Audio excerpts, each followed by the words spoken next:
హైదరాబాద్ నగరంలో గణేష్ నిమజ్జన కార్యక్రమాలు ఘనంగా కొనసాగుతున్నాయి. గణేష్ విగ్రహాల నిమజ్జనంతో ట్యాంక్ బండ్ పరిసరాల్లో సందడి వాతావరణం నెలకొంది. 11 రోజుల పాటు పూజలందుకున్న బొజ్జగణపయ్య భారీ శోభయాత్ర నిర్వహించి నిమజ్జనం చేస్తున్నారు. ట్యాంక్ బండ్తో సహా నగరంలోని పలు ప్రాంతాల్లో నిమజ్జన కార్యక్రమాలు జోరుగా జరుగుతున్నాయి. కోలాహలాల మధ్య గణనాథుడు గంగమ్మ ఒడికి చేరుతున్నారు.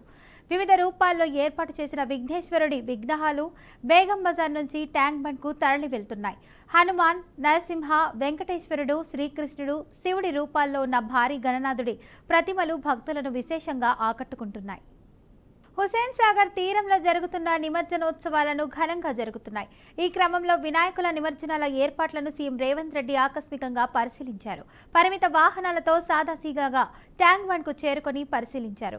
ఎలాంటి ట్రాఫిక్ క్లియరెన్స్ లేకుండా సామాన్యుడిలా ఆకస్మికంగా నిమజ్జన ప్రక్రియను పరిశీలించారు. ఇక గణపయ్య నిమజ్జనాలను తిలకించేందుకు వచ్చిన భక్తులకు సీఎం రేవంత్ రెడ్డి అభివాదం చేశారు.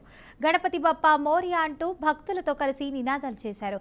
ఇక వినాయక నిమజ్జనాలను తిలకించేందుకు భక్తులు భారీగా తరలి రావడంతో హుసేన్ సాగర్ తీరం కోలాహలంగా మారింది.